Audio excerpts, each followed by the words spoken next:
여러분 안녕하십니까? KBS 아메리카 뉴스입니다. 다음 달 1일을 기해 LA 카운티 백신 접종 대상이 확대됩니다. 접종 대상 연령을 낮추기보다 교사와 마켓 직원 등 필수 업종 근로자들을 우선 접종할 수 있도록 했습니다. 이유수 기자가 보도합니다. LA 카운티가 다음 달 1일부터 백신 접종 대상을 확대합니다. 교사와 마켓 종사자, 사법기관 근로자와 식품, 농업 종사자들이 그 대상입니다. 다음 달 중순인 15일부터는 16세 이상 기저질환 환자에게도 백신 접종이 허용됩니다. LA 카운티 보건국은 접종 확대로 최소 130만 명에서 최대 180만 명이 신규 접종 대상에 오를 것이라고 밝혔습니다. LA 카운티 백신 접종 대상 확대는 LA 통합교육구 초등학교 대면 수업 재개를 위한 사전 조치로 볼 수 있습니다. 교사들의 백신 접종이 마무리돼야 대면 수업 재개 가능성이 높아지기 때문입니다. 의료계 종사자와 65세 이상 시니어들은 접종 대상이 확대되더라도 접종 자격이 그대로 유지됩니다. 문제는 충분치 못한 백신 공급량입니다. 의료계 종사자와 시니어들을 대상으로 접종되고 있는 현 시점에서도 백신 부족 현상이 이어지고 있는데 접종 대상까지 확대되면 더 심각한 수요 공급 불균형 현상이 초래될 수 있습니다. 바바라 퍼레어 LA 카운티 보건국장은 백신 접종이 가능한 장소는 늘고 있지만 확보된 백신은 충분치 않은 상황이라고 밝혔습니다. 백악관은 늦어도 오는 4월부터 백신 물량이 정상화될 수 있을 것이라고 밝혔습니다. 화이자와 모더나 등 기존 백신 공급사들이 생산량을 늘렸고 1회 접종만으로 면역력 생성이 가능한 존슨앤존슨 신규 백신이 FDA 승인을 기다리고 있기 때문입니다. LA 카운티 보건국은 집단 면역에 도달하기 위해서는 전체 인구의 70%가 백신을 접종해야 한다고 보고 있습니다. 백신 접종 대상이 확대되더라도 집단 면역의 현실화는 올 하반기에나 가능할 것으로 보입니다. KBS 뉴스 이우수입니다.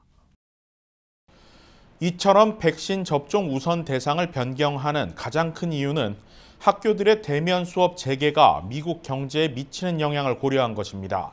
실제로 각급 학교들이 문을 닫으면서 미국 경제가 큰 손실을 입고 있다는 분석 전망도 나왔습니다. 샌프란시스코 연방준비은행이 최근 발표한 연구 보고서입니다. 대면 수업 교육의 중단으로 학생들의 학력 저하가 이어질 경우 향후 이 여파가 70년까지 이어질 것이라는 충격적인 전망을 내놓았습니다. 보고서는 단기적인 손실로 교육 노동인력의 타격을 꼽았습니다. 교육계에 종사하는 800만 명의 미국인이 온라인 원격 수업 시행 이후 일자리를 잃거나 임금이 줄어드는 피해를 입었습니다. 자녀들의 재택 교육으로 발이 묶인 학부모들, 특히 많은 여성들이 직장을 포기하면서 노동력이 손실되고 가정은 수입이 크게 줄어들었습니다. 실제 조 바이든 대통령도 300만 명의 여성 인력이 일자리에서 물러나게 됐다며 이는 국가적 비상사태라고 지적했습니다. 그러면서 이 같은 피해를 최소화하기 위해 취임 100일 내 저학년 위주로 대면 수업 재개를 실현시키겠다고 공언한 바 있습니다. 장기적으로 온라인 원격 수업이 미치는 경제적 손실은 더 큽니다. 학생들의 학력 저하가 불가피해졌고 이들이 향후 주요 노동계층이 됐을 때 경제적 손실이 심각하다는 것입니다.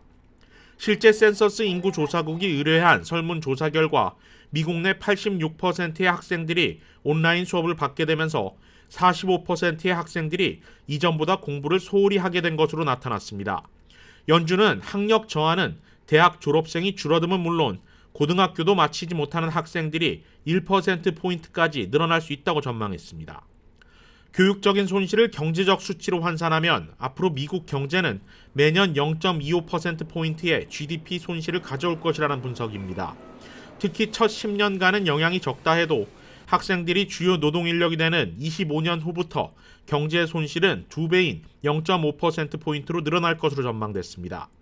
이를 그래프로 환산할 경우 손실 GDP를 완전히 만회하는 것은 앞으로 70년 후에나 가능하다는 결과가 나오게 됩니다. 물론 이 같은 보고서는 단순히 전망치인 만큼 실제적 체감도는 낮을 수 있습니다. 다만 일선 현장에서의 교육 정상화가 얼마나 중요한지를 보여주는 만큼 현재의 방역 정책을 결정하는 중요 참고 자료가 되고 있습니다. 남부와 동북부에 몰아닥친 기록적인 한파로 백신 공급이 더욱 차질을 빚고 있습니다. 가뜩이나 백신 접종 속도를 따라가지 못하는 공급 지연이 이어지고 있는 가운데 상당수의 접종센터들이 운영을 중단하거나 더 이상의 예약을 받지 못하고 있습니다. 김경을 기자가 보도합니다.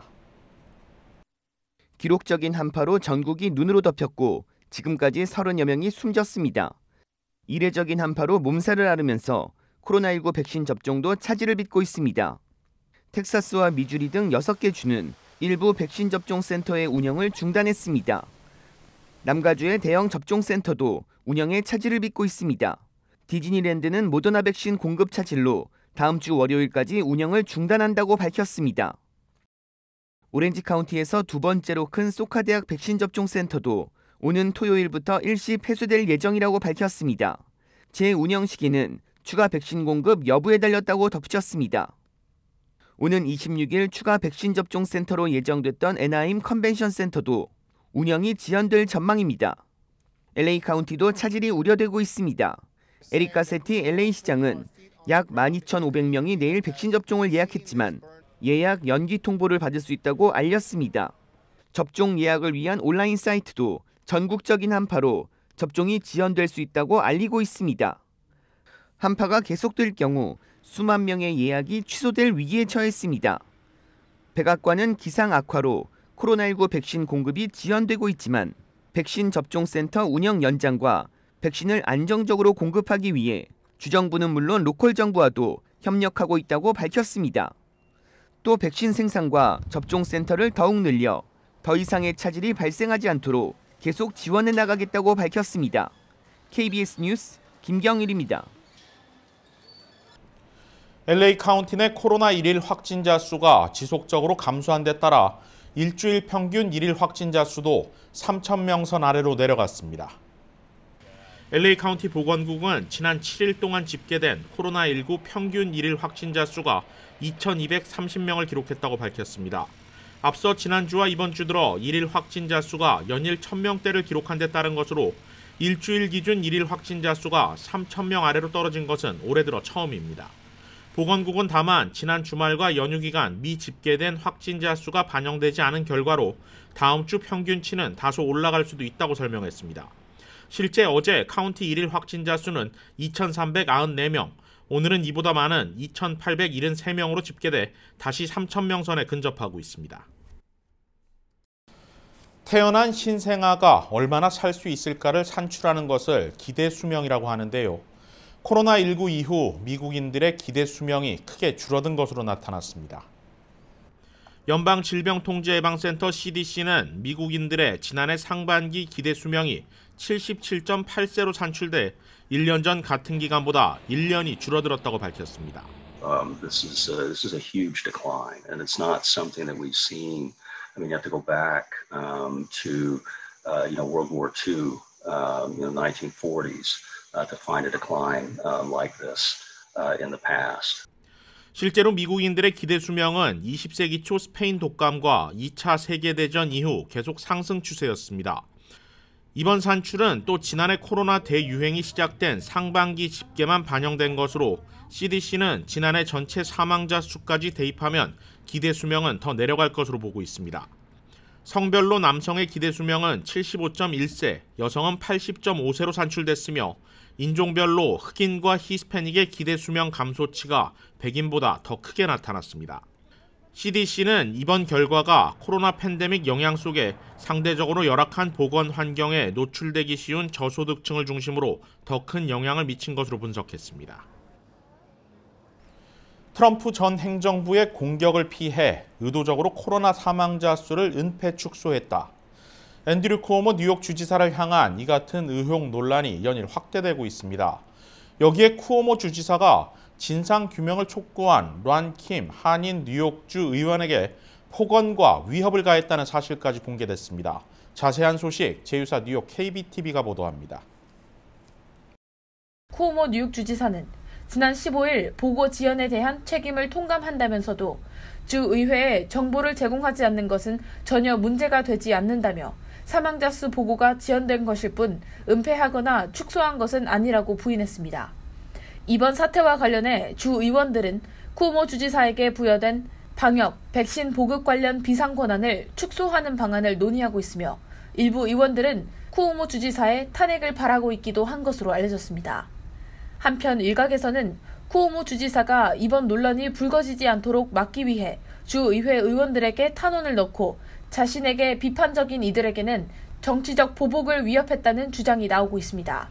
롱김 뉴욕주 하원 의원은 어제 CNN과의 인터뷰에서 지난주 쿠오모 주지사가 직접 전화를 걸어와 쿠오모 주지사의 최측근 보좌관인 멜리사 드로사의 사망자 수 은폐 인정을 만회하는 성명을 내라고 계속 압박했고 그것은 매우 위협적이라고 밝혔습니다. yelling 막 너가 누구냐, 내가 얼마나 힘이 지독한 사람을 나쁘게 할 수 있는 그런 파워가 있는 사람인데 너에 대해서 내가 몇 개월 동안 만나고 참고 있었다. 그날 그 밤에 제가 빨리 내가 잘못 들었다. 그 멜리사가 말하는 게 그 말이 아니다. 이 말을 해야 된다. 요양원에 있던 삼촌을 코로나19로 잃은 김 의원은 요양원 코로나19 관리 실태에 대해 줄곧 비판적인 입장을 취해왔습니다. 김 의원은 뉴욕포스트에 보낸 공개 편지에서 주지사 측이 양로원 거주자의 코로나19 사망자 집계를 지연하면서 연방 수사를 회피하려 시도했으며 이는 의도적인 사법 방해라고 비난했습니다. 이 같은 김 의원의 주장에 대해 뉴욕 주지사실은 김 의원이 거짓말을 하고 있다고 반박했습니다. 특히 주지사실은 김 의원과의 통화 녹취록을 일부를 공개하고 소리를 지르거나 협박하지 않았다고 반박하면서도 단지 오랜 기간 김 의원과는 좋은 관계가 아니었다고 설명했습니다. KBTV 뉴스 김은지입니다. 나사의 5번째 화성 탐사 로버 퍼시비어런스호가 7개월 만의 여정 끝에 오늘 화성에 착륙했습니다. 퍼시비어런스는 화성에서 고대 생명체의 흔적을 찾고 토양과 암석 등을 채취해 분석을 위해 지구로 보내는 임무를 띠고 있습니다. 박시문 기자가 보도합니다. LA 시간 오늘 오후 1시 우주 탐사 로버 퍼서비어런스가 화성에 도착하자 미 항공우주국 나사 기지에 있는 연구원들에게서 환호와 박수가 터져 나왔습니다. 나사의 5번째 화성 탐사 로버 퍼서비어런스호는 지난해 7월 30일 발사된 뒤 2억 9,200만여 마일을 비행해 화성의 고대 삼각추로 추정되는 예제로 크레이터에 안착했습니다. 예제로 크레이터는 40억 년 전 강물이 흐르던 삼각추로 추정돼 유기분자와 기타 미생물을 발견할 수 있을 것으로 기대되는 곳입니다. 퍼서비어런스는 화성 비행 중 가장 까다롭고 위험도가 높아 공포의 7분으로 불리는 화성 대기권에 진입 후 하강해 착륙까지 안전하게 도달했습니다. 이로써 퍼서비어런스는 화성에 존재했을지도 모르는 고대 생명체의 흔적을 찾고 토양, 암석 등의 샘플을 채취하는 임무를 수행하게 됩니다. 채취한 샘플들은 수십 개에 달하는 티타늄 튜브에 담아 화성의 약속된 장소에 보관하게 됩니다. 보관된 이 샘플들은 추후 발사될 또 다른 로버에 의해 수거돼 다른 우주선에 전달된 후 오는 2031년 지구로 보내지게 됩니다. The Mars 2020 rover will initiate a long sought after mission of returning Martian rocks and soil to the Earth for further study. 지구에서는 이 샘플들을 받아 고성능 현미경 등의 장비로 분석해 생명체의 존재 여부를 가리게 됩니다. 지금까지 지구에서 보낸 화성 탐사 로버 중 가장 크고 정교한 퍼서비어런스는 길이 3m의 자동차 크기로 카메라와 마이크, 레이저, 드릴 등 고성능 장비가 장착돼 있습니다. 특히 고성능 마이크는 인류 역사상 최초로 화성의 소리를 지구로 전달해 줄 것으로 기대되고 있습니다. KBS 뉴스 박시몬입니다. 2003년생 기준 선천적 복수 국적자들의 국적 이탈 신고가 다음 달 31일로 다가왔습니다. LA 총영사관은 미국에서 출생해 선천적 복수 국적자가 된 남성의 국적 이탈 시기를 해마다 공지하고 있는데 올해는 2003년생 복수 국적자들이 오는 3월 31일까지 신고를 마쳐야 한다고 밝혔습니다. 현행 국적법에 따라 만 18세가 되는 해 3월 31일까지 국적 이탈을 하지 않으면 이후에는 병역 의무를 해소해야만 이탈이 가능합니다. 총영사관 측은 코로나19 장기화로 인해 직접 방문을 통한 접수가 어려울 경우 신고 기간 내에 온라인 접수를 통해 국적 이탈 의사 표시를 한 후 6월 30일까지 영사관을 방문해 서류 접수 처리가 가능하다고 밝혔습니다. 2021 제네시스 인비테이셔널 대회가 오늘 개막했습니다. 올해는 팬데믹 여파로 갤러리 참관이 불가능한 무관중 경기로 치러집니다. 올해 제네시스 인비테이셔널 대회에는 세계 랭킹 1위 더스틴 존슨을 비롯한 최정상급 선수 9명이 참가합니다.